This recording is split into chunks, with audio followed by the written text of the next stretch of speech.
It's been said that every quilt tells a story, and it's so true. But I also believe every quilter has a story to tell. I wanted to hear about the people behind these wonderful quilts and thought you'd enjoy hearing about their lives also. Welcome to A Quilter's Life.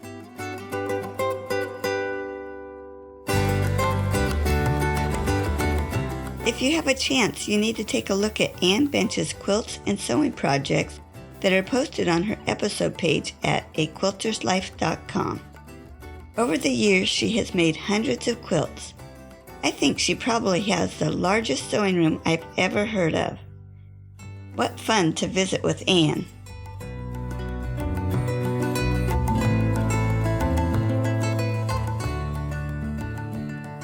Ann, I'm so glad you're joining me today on A Quilter's Life. Well, I'm glad to be here. Let's start with, where were you born and raised? I was born in the town of Amarillo, Texas, which is in the panhandle of Texas. I was the fourth of 5 children, 2 boys and 3 girls, Frank and John, and Jenny, Sharon, and Ann. Nice. Please share a special childhood memory. Well, I lived in the small town of Amarillo, and so one of the things that we used to do was to go to a park called Sam Houston Park. I lived on a street called Sunset, and it went around in a great big circle around the whole big neighborhood. So I lived about halfway around the circle from the park, and we went to the park a lot. It had a great big outdoor stage, and we'd get out there and act and do all kinds of silly stuff and acrobats and everything else at the park. Then I moved around the street, and my house that we moved to was right behind my house, was part of the park. So I moved to the park. How fun. So I could go right out my back gate and go out on the tennis courts. And then across the street from that was the junior high school that I went to. But the park was my main thing, and we went there a lot. We took our picnics and our wagon and had lots of fun at the park. And there was all kinds of things you could check out. You didn't have to rent them, but there was an activity booth or something you want to call it. And you could get board games, you could get basketball, you could get a baseball bat. Whatever you needed to play with in the park was up in this building. So I spent a lot of time at the park. Oh, how cool. I haven't heard of a park that had table games and things like that. That would be really nice. Yeah, it was really interesting, and we had a lot of fun doing that. You didn't have to take your own toys because they had them there at the park. You didn't have to take your own basketball or your own baseball or whatever. You just went and checked it out. Oh, nice. Wow, that would be really cool to still have, wouldn't it? Mm-hmm. Also, I guess on the 4th of July, we popped firecrackers, and that was something that we did every year. We had all these fireworks and stuff, and my kids didn't do that. We had such a limited time when they were little that you didn't just go buy firecrackers and fire them off, Yeah. In Amarillo, you did. Did you have block parties with the fireworks, too? No, not with fireworks, but we put on circuses and stuff like that and dressed up in costumes and stuff as kids. And we'd get all the different neighborhood kids and gather them around, and we'd put on some kind of show for our parents. Yeah. And, sounds like we used to climb up in trees, and we had a line that went across the street to one tree to the other. It went in a big circle, so you could clip a note onto the wire or the line. Then you could pull the wire and send the note over to the tree across the street. And we played dress up a lot. And my brother had a little wooden frame house in the back, which was his bedroom. He was a teenager. And he had a trap door in this house, and the trap door went through a ditch that he dug all the way around the back and one side of it, and then that opened up into a tent. So we had a lot of fun playing in that little house, and it was actually his bedroom in the summertime. He was a teenager at the time, and we would go out there and we would play. I remember one time playing cops and robbers or bank robbers, and we went in and took all the money out of my mother's purse And that was our loot. And he dug a ditch, and then he covered it with boards, so it was a tunnel, Mm-hmm. So you had a trap door inside the little house, and you could go up along the back of the house and up on one other side. And then it opened up with a tent on the opening on that side. So we had all Mother's money, and we dug little holes inside the tunnel, and we'd stick the money in there and hide it. And we had a great big tree. My brother built a tree house way up in the tree, and we had a great big sand pile. That's something that we always had, was a big sand pile. And it was 14 feet long and 8 feet wide. And my mother kept children. Other people babysat. So we always had a lot of fun.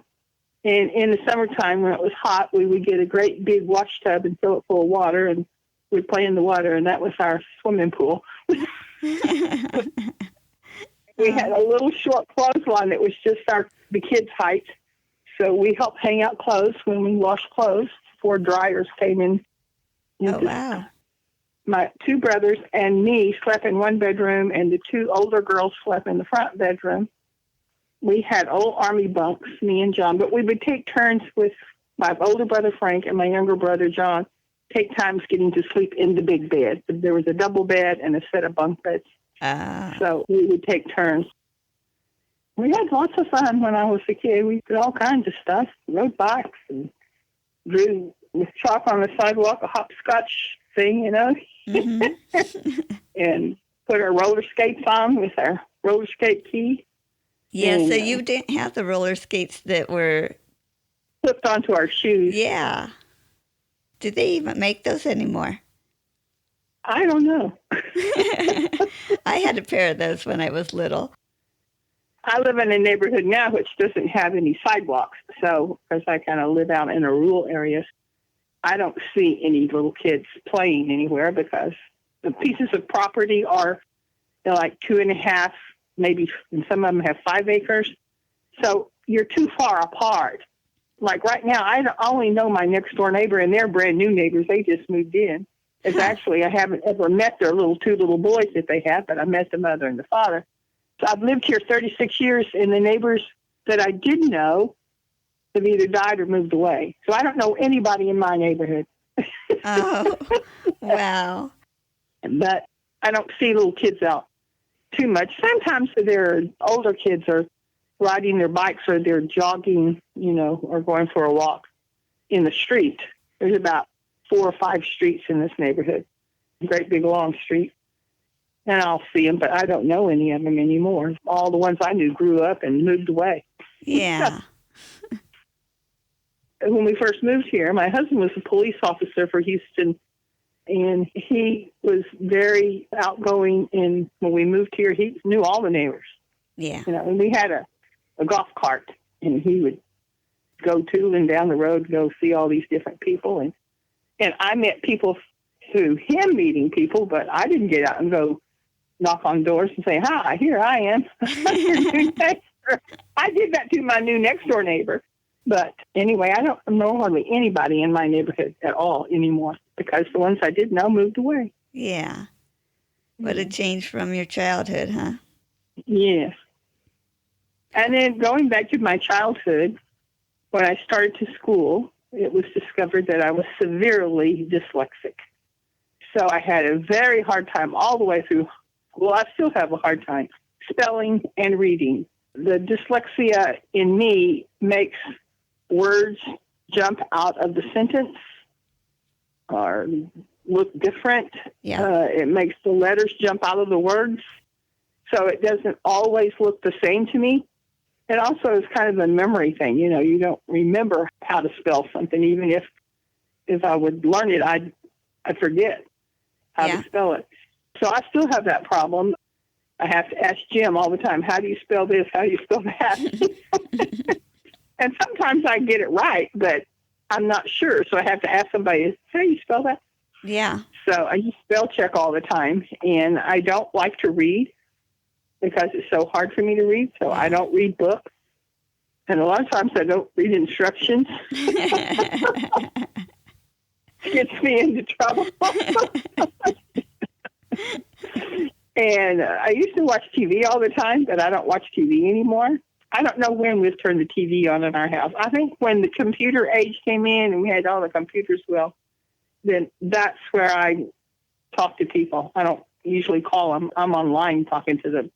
I never liked to read the newspaper. I used to order magazines, and I thought, this is stupid. I don't read anything here. I just look at the pictures. But about the only books I do have are quilting books. My dyslexia caused me a lot of problems in school and learning the way most people learn. Yeah. I think I learned more with auditory than I did with words on a piece of paper. Yeah. But I struggled all the way through school. I repeated I don't know how many grades and took summer school every year. And anything I had to learn kind of through reading was very hard for me. Yeah. But I did learn. I wasn't stupid. I just... No. It's tough.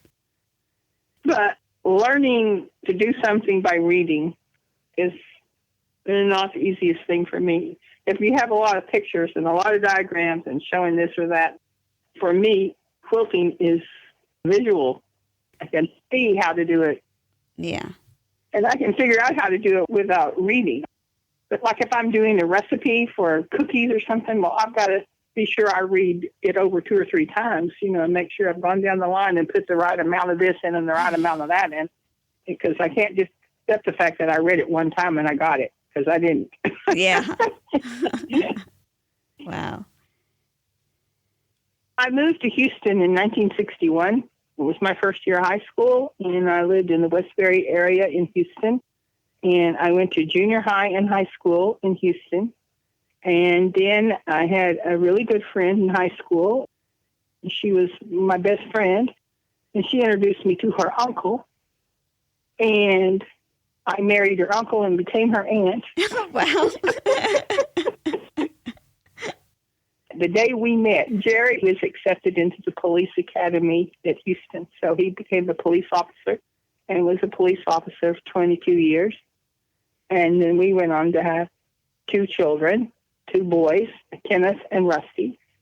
Rusty was born with osteogenesis imperfecta, which is brittle bone disease. So he was a tiny little fragile baby that broke at the drop of a hat, just broke. Wow. And he could turn over and break something. He is now 51 years old, and he cannot walk or stand up, but he can drive a car, and he does all kinds of things. He handles all of my business and my financial stuff for me, pays all my bills, and keeps my bank account in order. He's very smart, and he uses a big power chair now. He can move the couch with the power chair. Oh, wow. So he lives with me. And my other son, Kenneth, is married, and he has 2 boys. So I have 2 grandsons, and then one of them has a baby, which is my great-grandson. I was married to Jerry for 40 years, and then he passed away.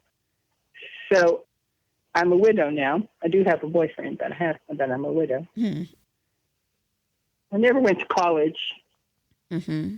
I never took typing in school because it would just come across as a typographical error and I would fail.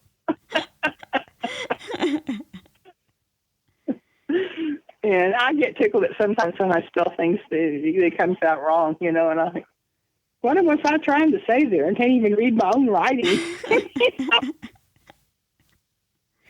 But getting back to my childhood, my grandmother sewed. And she had 19 grandchildren, and so she was always sewing something and making clothes, and she would make a whole set of shirts for the whole family. She had 6 kids, and they all had kids. So each family got a whole set of shirts for each person in the family. And so I learned to sew from her. I also got interested in photography from her because even way back then when I was a kid, she was developing her own pictures down in her basement. And so I inherited that craft, or whatever you want to call it, is taking pictures and editing them. Of course, it's all done differently now, but I don't think you have to develop a picture anymore. It's all digital on the computer. But anyway, I do that on the computer now. I fix the picture. I take the background out, whatever. So I learned to sew from her. Also, she was very musical, and she played the organ at church. So I also took up playing keyboard, and I did take piano lessons, but I couldn't read the music very well. It goes back to being dyslexic and seeing things totally different and things jumping out of place. So reading the music was very hard for me. You let me hear the tune once, actually several times, then I can play it. And so I have a keyboard, and I play keyboard, and I could just play anything without any music in front of me. If I know the tune, I can just take off. Wow, what a gift. So coming back to quilting in that part, I've written a whole bunch of songs about quilting in our quilt retreats and things that happen at the quilt retreat. And I have one song that I can tell you. I won't sing it, but I can tell you.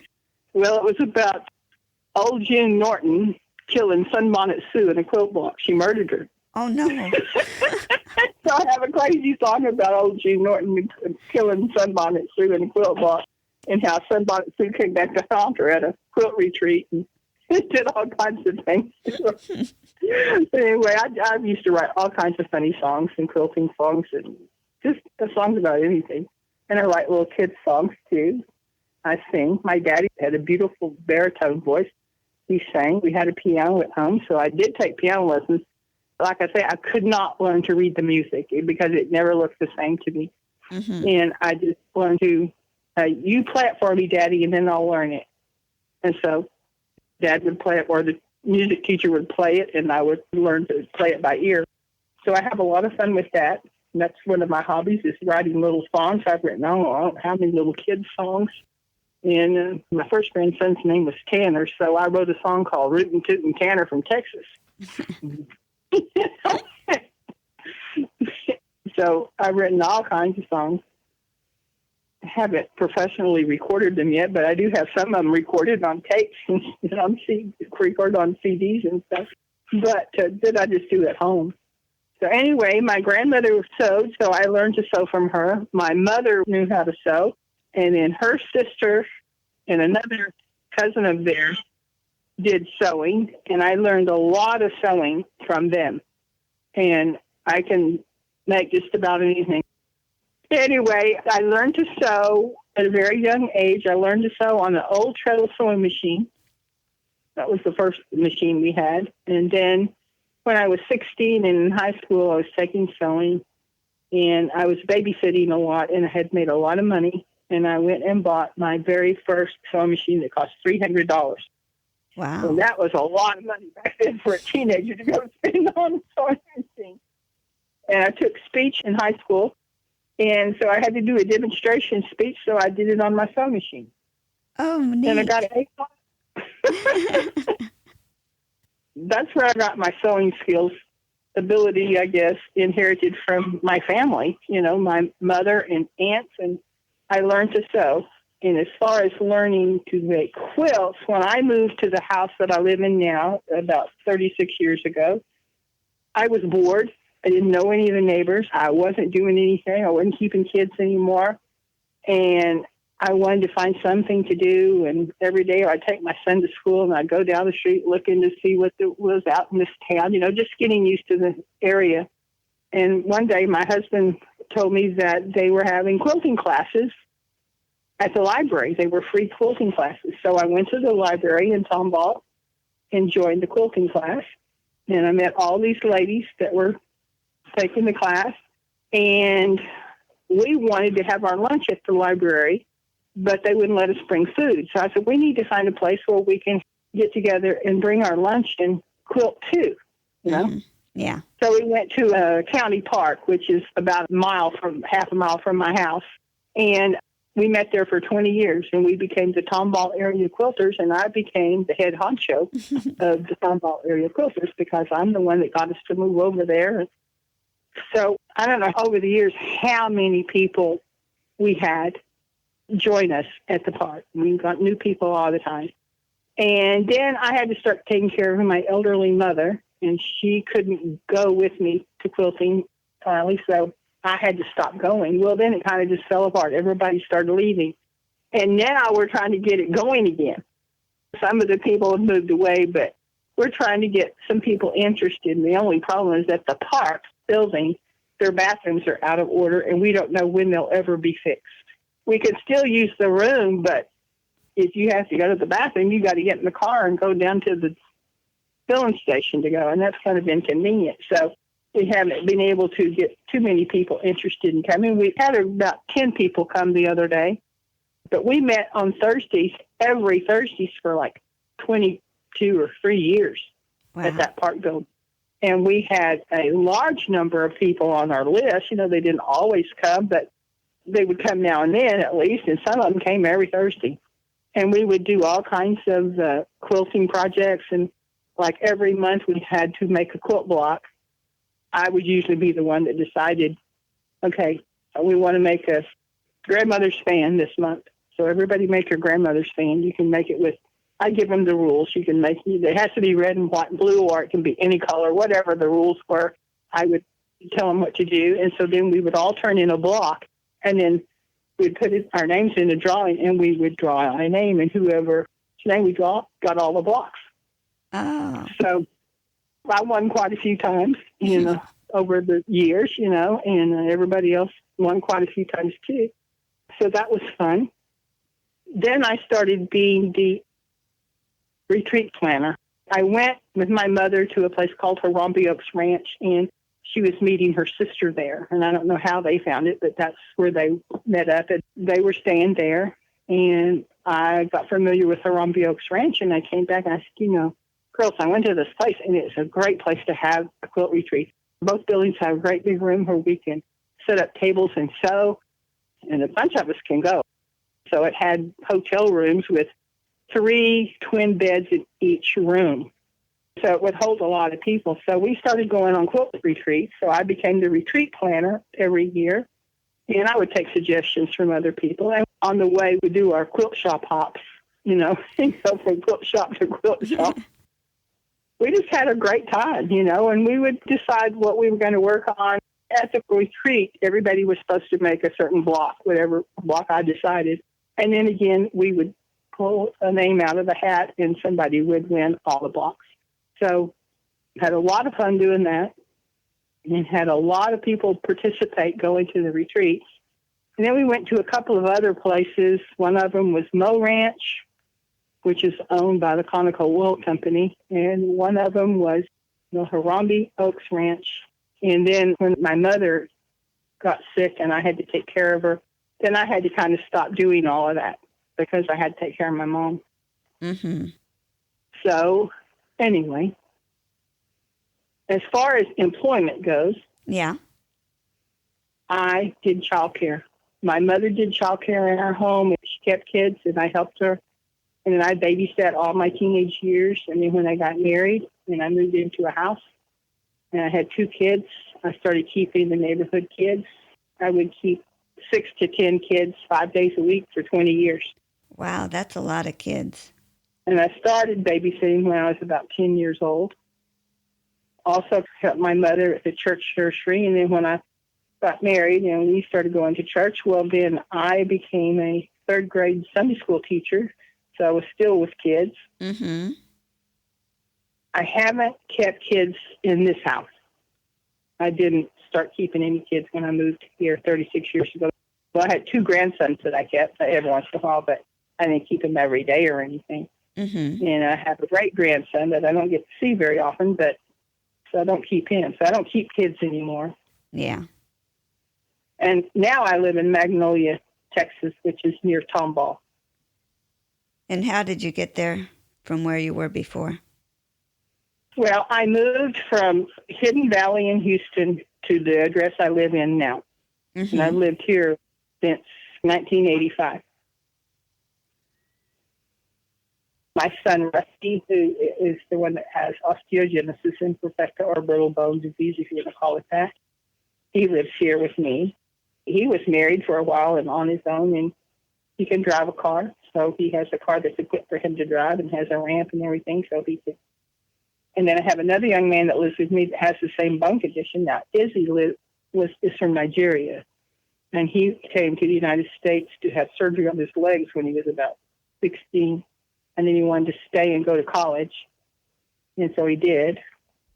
I met him online, and he had never met another person with this bone condition that he has, because he has the same bone condition Rusty has. So he wanted to meet somebody. He was in Dallas at the time. I said, well, if you can come down here, you can meet my son Rusty. Well, he came down here, and he's still here.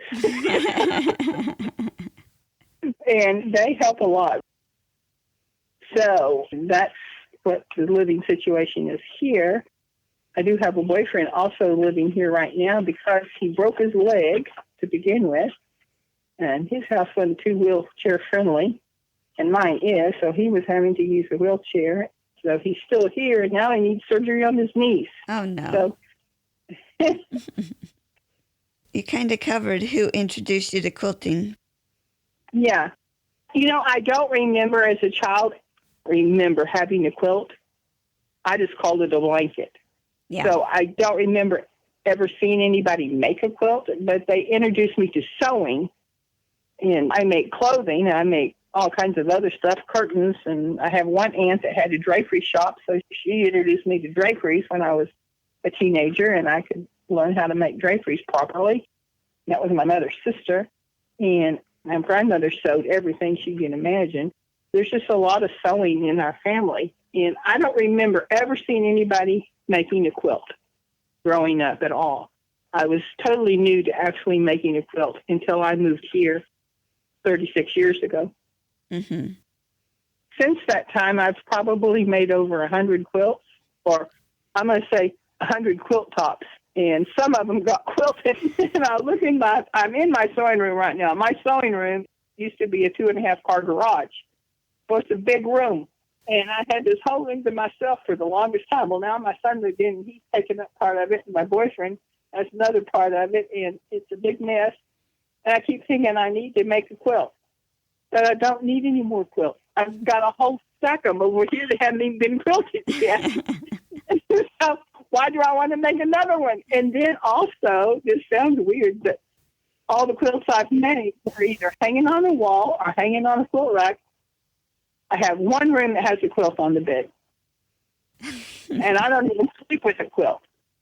So the other day I thought, oh, these things have been hanging on this wall for 10 years. I better take them down and watch them. And I have a ton of quilt tops that are just laying over here waiting to be quilted. But I told somebody the other day, I said, a lady that used to machine quilt some of my quilts, I said, well, I don't have the money to buy the fabric to put on the back or the batting, and I don't have the money to pay you to quilt it, so it's probably not going to get quilted. And I never did like the hand quilt, sitting in hand quilting. That just bugged me. It was too slow, and I just never liked it. But I've made lots of quilts and lots of quilted items. Right now I'm looking at two little, well, not little, they're about 24 inches tall, and they're angels that are up on the wall, and they have little quilted dresses on, and the dress is made with some printed fabric that looks like crazy quilting, I think you call it. Then they have quilted wings, and they have little tiny yo-yos for their hair going across the top of their head, the little bow, and then for their halo is a piece of lace, and there's two of them up there. I've made all kinds of dolls and what I call soft toys, stuffed animals and dogs. My grandson, I made him a whole bunch of little people that are just kind of a dome shape, but they're stuffed and they're dimensional. They have some little arms, not necessarily arms that stick out, but there's a thing that goes down that is an arm, the sleeve of his shirt or whatever, or a little hand or something. So I made him a whole bunch of those. And I've made puppets, lots of different kinds of puppets. One of them is called Gabrietta, and she is a big, big puppet. Part of it you use a rod to move her hands around with, and then the other part you use your hand up in her mouth to make her mouth move. And she's big, and I didn't have a pattern. I watched the video, and I thought, well, I can do this. Well, she got bigger and bigger and bigger. She's like a 3-year-old child size. So I made her, and I made a lot of string puppets at one time, and just different things. Oh, pin cushions is another one of my hobbies. I make all kinds of pin cushions.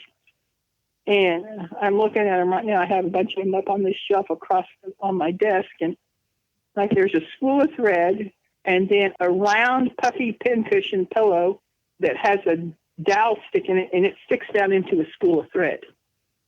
And I see one here that's an apple, and then a basket, like just a little straw basket, but it's just filled with stuffing, and then the pillow on the top.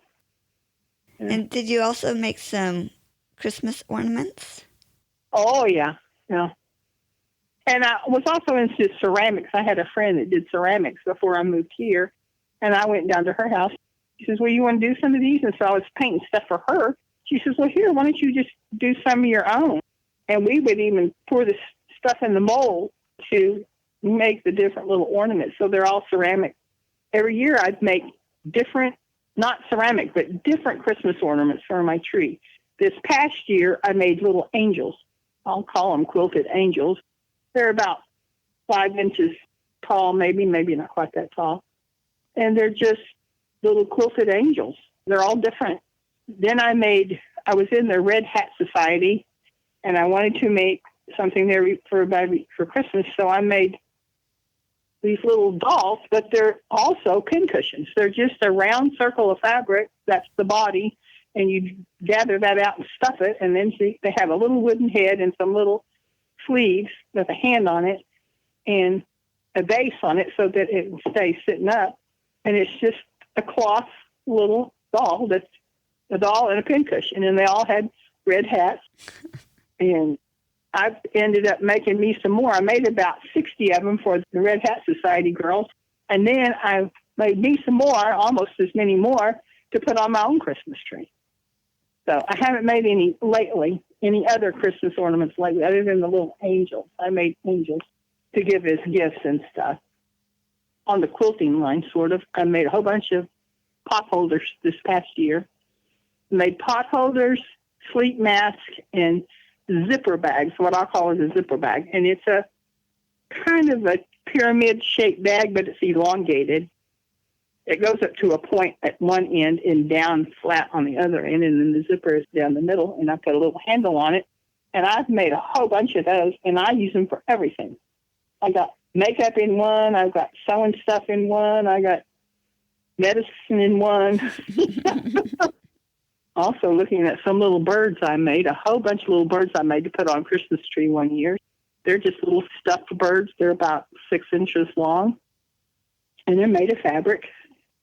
So I just take off and start making stuff. Yeah. I'm looking around my sewing room to see, I make lots of dolls. Let's see, up here on the wall, there's a little name tag that's made with kind of fuzzy fabric. It's a bear, like a little teddy bear. That's probably our bear retreat. I made name tags for everybody every year when we went to retreats, so they all had a name tag. Did you have a theme with your retreats each year? Yes, usually we did, yeah. And you didn't have to go along with the theme, necessarily. But, yeah, we would have a theme. We had lots of fun at the retreats, lots of fun. We did all kinds of stuff. Yeah. We'd go on our quilt shop hop on the way to the retreat, and on the way back, we'd stop at all the quilt shops along the way, because our retreat was held over in the San Antonio area, and we're in Houston, so we could stop all the little quilt shops along the way. And it's the other hobbies and stuff that I do. I play the keyboard, I do ceramics, I make soft toys, I make dolls. I also took up painting with acrylic paints, painting pictures. And I don't do that anymore, but I did take some classes and really got into that. I'm always making some kind of tote bag, and I'm talking about big tote bags. The weirdest thing I've ever made, sewing-wise, was I made a canvas deer stand cover for my husband and some of his friends. It's up in a tree. It's like a tent, and it's canvas. And I had to take my sewing machine out under a carport and put it on an ironing board to sew the stuff on this cover that went over his deer stand. Do you have a favorite quilt that you've made?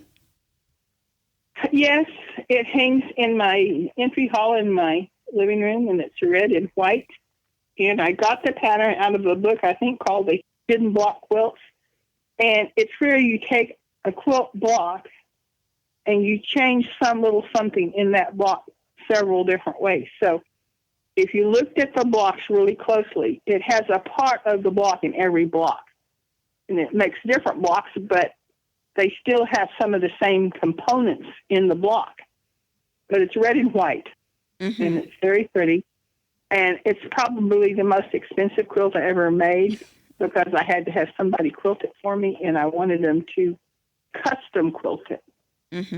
So it cost me a lot of money. I told somebody, I said, well, it's got 10 yards of fabric on the back and 10 yards of fabric on the front. And if that's $10 a yard, well, you add that up. And I said, I had to buy 10 yards worth of batting. Then I had to buy the pattern. And then I had to pay somebody $350 to quilt the darn thing. Wow. Tell me quilting's not expensive.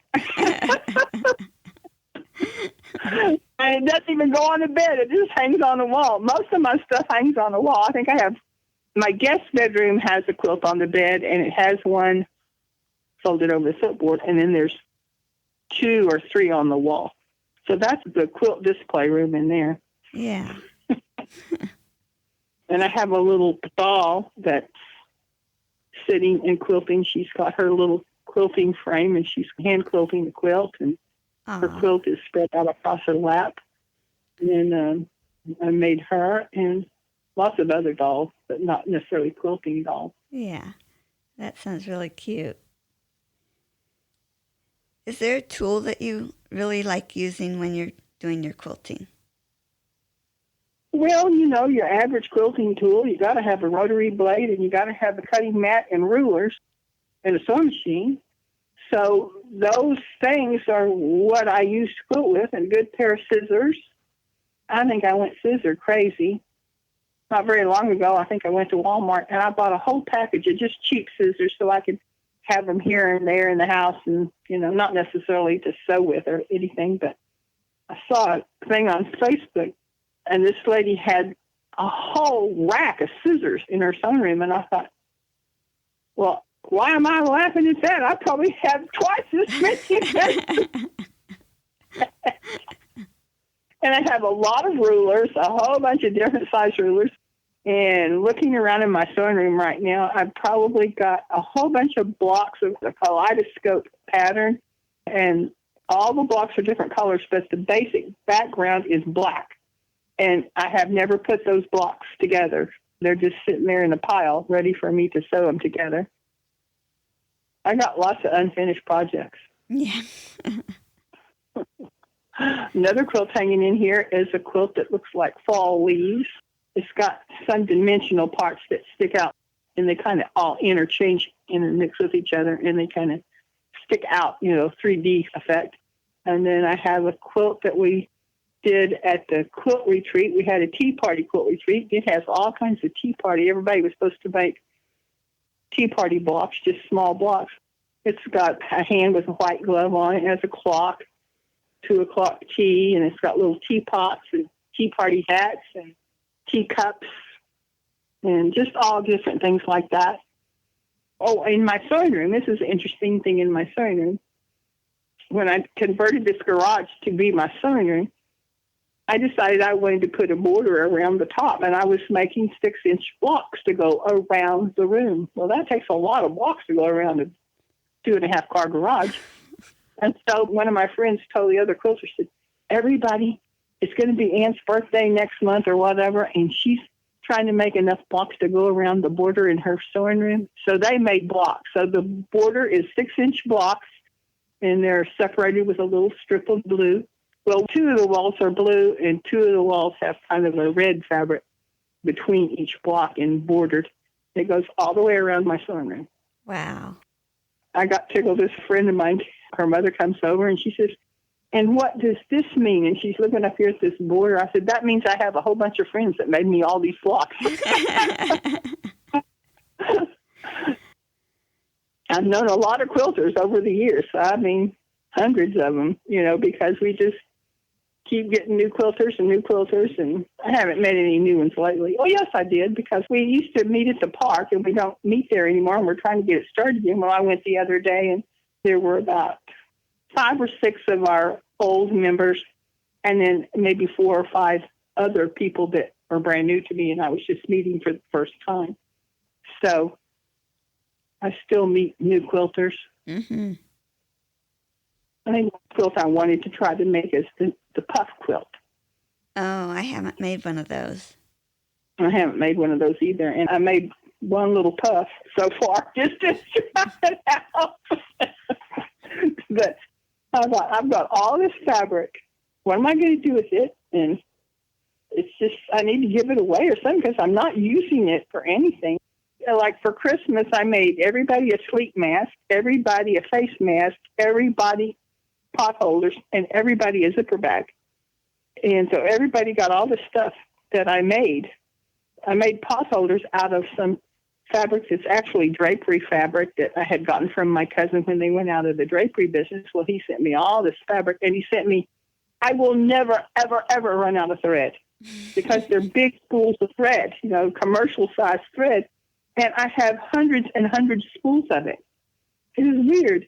I get all of these different colors of thread and not a single spool of white thread in the bunch. And that's what I use the most, is white thread.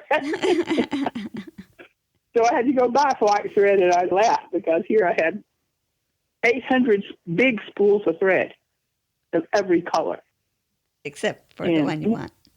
Yeah, except for well, I do have the white with me. I have 2 or 3 different white ones that are. But when he sent that to me, he didn't send me any white, and I thought, he didn't send me any white. He also drapery fabric, a lot of drapery fabric. So that's when I made the pot holders. Some of it was real heavy duty cotton drapery fabric. So I said, hey, something else am I going to make with this? I'm just going to make pot holders. Yeah. And then some of them I made with regular fabric, and I would do it with strips of pieces, and I try to be creative in everything I do. So I got a lot of little trash bags that are just like a baby pillowcase size. Mm-hmm. And it's got a handle, and it has a kind of a piece of plastic tubing going through it, so it holds it open. So these are little hanging trash bags in my sewing room, and I've got about 4 or 5 of them hanging this here and there, one by the sewing machine, one by my desk, one over here where my cutting table is. And I store most of my stuff in the sewing room is in plastic tubs that have lids on them, or in some kind of basket. Yeah. It looks pretty messy in here. I haven't straightened this up or organized it in a long time, and I really need to do that. But I have so much stuff in here, I don't know what I'm going to do with all of it. Yeah. Did you have a favorite part of the quilting process, or did you like all of it? Well, I don't like the quilting part. I don't want to sit at a quilt frame and hand quilt, so that's too slow for me, and my back would start hurting, and I thought, I'm just going to get somebody to quilt this for me. So a lot of my quilts were quilted by somebody else and not me. Some of them I did myself. And at this point, I don't really have a place to set up a quilt frame where I could sit at it and quilt. I've tried using like smaller things like a hoop or something, but if it's a great big quilt, that doesn't work for me. And I've tried to use my sewing machine to machine quilt, and I'm not good at that at all, but I did do one the other day that was just a wall hanging size. I don't know what wall hanging size is, but about 3 feet wide and 3 feet tall. But I didn't do a very good job. And I noticed the other day, I said, I didn't do this one border where I was just kind of meandering around, and part of the border is not quilted, so I've got to get that back on the sewing machine and finish that. And then I come upon the idea, instead of putting batting, why don't I just put a fleece blanket on the back? So I bought some fleece, but I haven't made a quilt to put the fleece blanket on yet. And I think I would just tie it. I don't think I would actually quilt it. Uh-huh. That works. But I really don't need any more quilts. And I don't even hardly use the ones I have, other than for decoration on the wall or just lay it on the bed. Nobody's sleeping in the bed. Nobody's covered up with a quilt. I sleep with a fleece blanket. Mm-hmm. And Jim sleeps with a comforter on him. My son sleeps with a comforter. I think Izzy has a quilt on his bed, so he does cover up with a quilt. I think he had one of his own that somebody made him, and then he has one of mine. And I've probably made everybody in my family at least one quilt. I know I've made my sister and brothers. My younger brother passed away, so he probably didn't get a quilt. Tell me about your worst quilting experience. Well, that would be the one where I cut all the pieces the wrong way. Oh, no. The wrong size or something. I got mixed up and cut half of this expensive fabric wrong.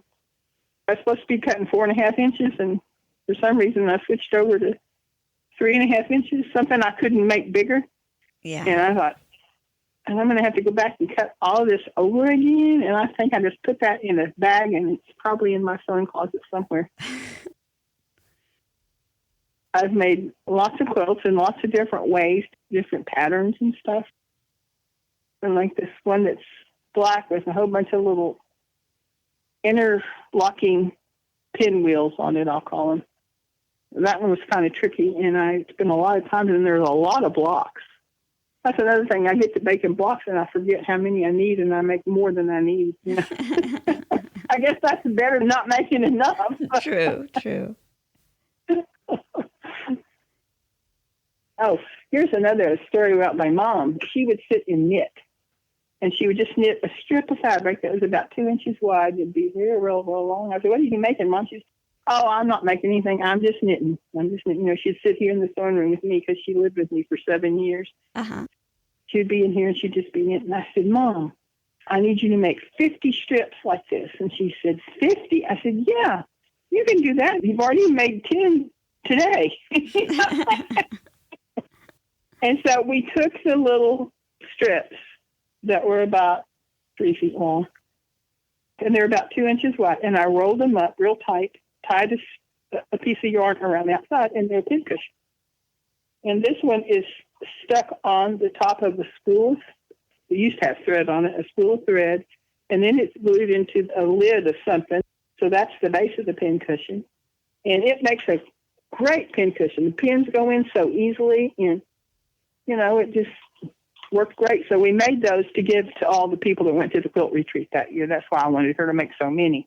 I give them something every year. We make something. We make a little goodie bag. It might have a package of needles and a package of needle threaders in it. It might have a spool of thread or whatever. We would think of something to give everybody at the quilt retreat. Neat. And how nice that you could include your mom in making those. Yeah, she liked to sit in here and be with me in the sewing room, but most of the time she was just knitting, not making anything. She just knitting, just keep her hands busy. And I'd get tickled at her because she would write the minutes of the day down. She would write what we did that day. And one day I said, "Now, Mom, I have to run up here to the gas station to get gas in my car so we can go to wherever we were going later that day." And I get back, and she has written the minutes of the day. Anne left to go get gasoline. She's still gone. She has been gone for hours. I don't know when she's coming back. Anne is still not back. And she'd put the time, and Anne's still not back. And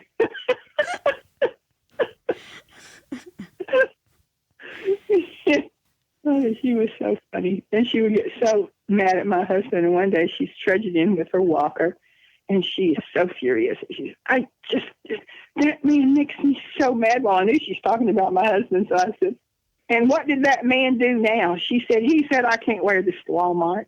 Well, I couldn't tell what she had on because I had put these fabric pockets around her walker in the front and on the inside. So she could put stuff in all those pockets. She could put her books, her knitting, her food, or whatever. And so she gets all the way into the sewing room. Well, she turns around. Well, she doesn't have any pants on. She just has a blouse. And I said, "Well, Mom, you can wear that to Walmart if you want to. But first you're going to have to iron the wrinkles out of that." And she looks down and she sees her little wrinkled legs. And she says, "Oh, it'll take me a month of Sundays to get this wrinkles out of these." And I said, "Well, here's the iron. Start ironing." Oh, no. She just laughed. I said, well, I'll just go get your pants and bring them to you. You just forgot to put your pants on. And so we had a big laugh. It was so funny. I said, here's iron. Start ironing. I had a lot of fun with my mom when she lived here for 7 years. But it got to where I couldn't take her to quilting. She was bedridden. We did have kind of a hospice thing where the lady would come and stay with her so I could go to the grocery store or something, you know. Yeah. And so I could go to quilting to get the hospice people to come. But they wouldn't stay here but about 2 hours. So I didn't even get turned around at quilting, you know. I just didn't know anybody that would come and stay with her, you know, that was a friend or anything. All my friends were quilters. So. She liked to go when she was up and could go. Yeah. But I had to stop doing that and taking her places. And finally she just died in her sleep. And then my husband died pretty soon after that. He was on an operating table having open heart surgery, and an unheard of thing happened. The operating table collapsed and dumped him on the floor. And he basically bled to death. So, and that's why he died. He died pretty soon after Mother passed away. And that had to have been a hard time in your life. Yeah, those were two hard times, but I survived. I'm a survivor, you know, and I survived having a handicapped kid. And my other son was in a really bad motorcycle accident, and he had a brain injury, and he's still really hard to deal with on some things. It just changed his personality, something terrible. He's impatient, and they said when he was in the hospital that this brain injury was going to cause him to be very impatient and argumentative and really hard to get along with. And they didn't lie, because he is. My younger son will talk back to him, but I don't. I just think, okay, whatever. He lives about 4 miles away from me. Yeah. So he's fairly close by, except the street he has to come down to get to my house is a big, busy street, and they're widening it, so now it's even worse, you know, because all of the construction and stuff. And he hates having to come down that street. I live in a forest area, so all the trees in my yard are at least 100 feet tall. I've lived here for 36 years, so the trees are big trees. And I was looking out the window yesterday at the trees on the side of my house, and I thought, Lord, look how big those trees are. Anyway, this one tree in the backyard just rotted in the middle of that up and down part of the trunk, and it fell. And it's still back there. It's huge. I cannot reach around the trunk of that tree. Yeah. That's how big it is. So looking at all of my trees, I said, any of these trees could fall. And we had a big windstorm, and my computer screen is behind it is a window, and I can see out in my front yard. I have a circle drive, but I can see one side of the driveway and see if anybody's coming in. I can see if the mailman came or whatever. And I'm watching the wind blow, and those trees are, and I'm thinking, oh, Lord, please stop blowing. That's making me nervous. And I have all this Spanish moss that hangs down out of the trees, and it looks weird because they're just flying. They look like ghosts. You know, they're real lightweight, and they just fly up and fly down. I said, one of those trees is going to break and fall. Any of them, if they fell on my house, they'd damage my house severely. Yeah. But they're all that big, and they're that tall. I called my son one time when we had a hurricane. I said, Kenneth, you need to come over at a swimming pool at the time. I said, I have 2 trees fell in this pool. And he said, Mom, you don't have any trees by your pool. I said, Kenneth, if the tree is 100 feet tall, it doesn't have to be planted right by my pool. The one by the carport fell down in the pool. The one on the so-and-so, close to the whatever it was, it fell. He comes over and he gets so upset when he sees these trees. He says, Mom, this is bad. I said, I know. Of course, that's not the only trees that fell, but these are 2 big ones that were in the pool. After we had that experience, I said, you know what? I'm here by myself. I have to take care of that pool. It's a big expense. It's a big job. And I said, I just want to fill in the pool and get rid of it. I don't want to have to take care of it and the expense of it and everything to clean it and all that kind of stuff. So we filled it in. But I never will forget him telling me, there's no trees by your pool. I said, they don't have to be right by my pool if they're 100 feet tall. And half of the trees in my yard, if they fell, any of them, they would hit my house. Mm-hmm. And I have a big yard. I have 2.5 acres. So the back acre, I call it the back 40, those trees couldn't hit my house. Almost any of the others. I have one right by my driveway that's a great big, I wish it would fall, but I wish it would fall out in the street or something. But it's a sweet gum tree, and it has all these stupid little sweet gum balls that are all over the driveway all the time. And if you step on one of those when they first fall, they're green and hard. They're like stepping on a marble, and you'll fall. And I have to be real careful. I learned my lesson 2 or 3 times going out there. It took me 3 times not to step on those stupid little balls. Well, they're dangerous. Yeah. What has drawn you to make quilts rather than using your time on like photography or music? Well, I do all 3 of those. Yeah. I write songs about quilts. And one of them is a song I have to sing. We're the Tomball Quilters, and we're mighty fine. We can make a quilt in a very short time. Oh, we buy our fabric by the quarter yard. There's never a scrap that we ever discard. And then one of them is, I'm a wild and crazy quilter, a quilter named by Crazy Ann. A first-class sewing nut from old Tomball, born with a needle in my hand. So I write little songs like that all the time. So yeah, they go along with whatever was going along at the time. And like I say, I play the keyboard, but I don't read music and I don't write music down. I can just write the words and have to remember the tunes. But I've written so many. I have some of them recorded on my computer. I was listening to them the other day. So, I forgot about that one. Yeah. My grandson's name is Tanner, so he's a rootin' tootin' Tanner from Texas. Yes, rootin' tootin' Tanner from Texas. He's a happy little guy standing only 3 feet high. He's a rootin' tootin' Tanner from Texas.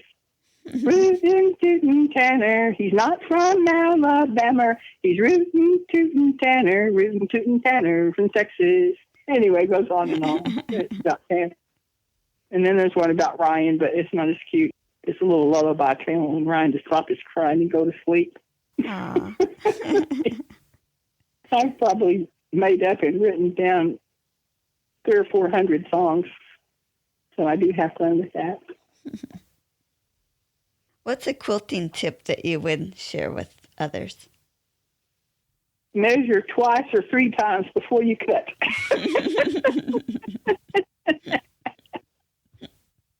That's the main one. If you don't cut it right, you're not going to sew it right. Yeah. I don't know how many times I've had to go back and look, and I had gotten the wrong measurement in my head, so it didn't matter if I measured it twice because I needed the right. Well, that's me. I don't read it right. I have to really check and make sure that it's going to work. Another tip is try to buy your fabric when it's on sale. It's too expensive otherwise. That's a really good one. And patterns the same way. Mm-hmm. And I've bought a lot of patterns, and I have a lot of books that I don't know if I ever used. Well, I guess I did use some of the patterns in the books, but not very many of them. And I thought, boy, that was a waste of money buying all these quilt books that I don't even use. And rulers. You got to have good rulers, I think. Good rotary blades. And a lot of little containers to keep all this stuff straight. Get you some good quality scissors, good quality rotary blades and rulers and cutting mats, and try not to cut your finger off when you're using that rotary blade. Have you cut yourself? Oh, yeah. I learned not to do it anymore, but I was cutting long strips, and I would have to move my hand up the long ruler, and I was kind of had my hand really close to the edge of that ruler, and when I went with the rotary blade, I just sliced off a piece of my finger with it. Ow, that hurts. I don't know how many times I've stuck my finger with a needle or a pin, or how many sewing machine needles I've broken trying to sew over a pin. Mm. And I always had a thing with a magnet on it so that I can pick up scissors and rotary blades and needles and pins off the floor. Oh. So I don't have to, because I'm always dropping something. So I have a stick that just has a big magnet glued to the bottom of it, and I can just pick up anything. Yeah, I've heard those are really good. And I keep a lot of stuff in Ziploc bags.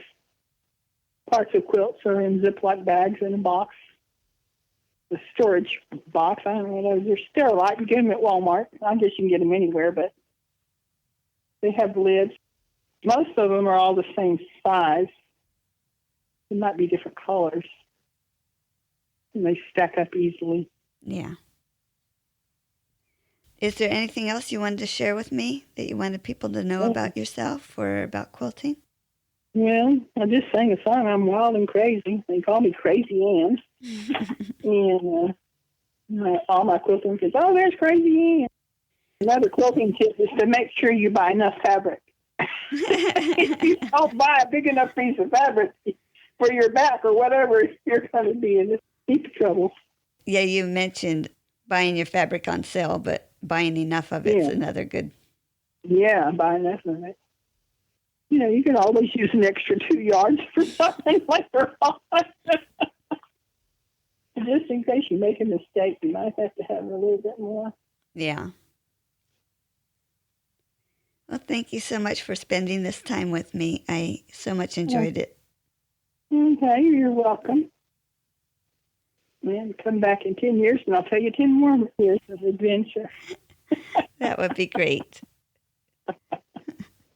Okay, well, I'll let you go, and good luck, and have a good day, and a good week, and a good year, and behave yourself. Whatever you do, behave yourself. I'm always asking people if they're behaving, and I asked this man one time if he was behaving. It was just in a restaurant, and I'm standing by side. We're getting our Coke out of the Coke machine or whatever. I said, are you behaving today? He said, behaving? I just spent 20 years in the penitentiary, so I backed up a little bit and said, and how did that go for you? And he said, well, it was good. I said, 20 years in the penitentiary was good? He said, oh, yeah. I said, how could it possibly be good? He said, well, I was the boss. I said, the boss? He said, yeah, I just retired after being the warden for 20 years. And I said, well, what did you learn in all that time of being a warden of a prison for 20 years? What did you learn? He said that you damn well better behave.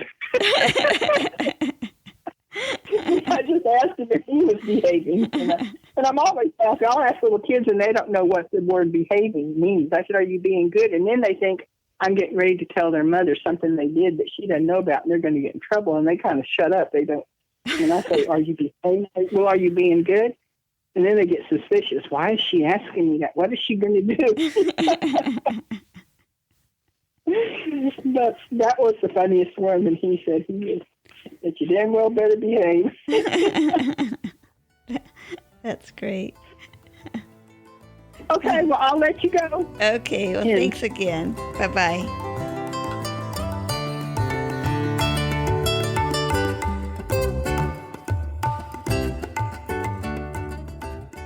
You can find more stories on aquilterslife.com or subscribe on your favorite podcast player so each episode will be downloaded automatically.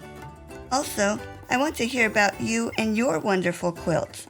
Please contact me, Paula Chamberlain, through the website to set up an interview. And as always, thanks for listening.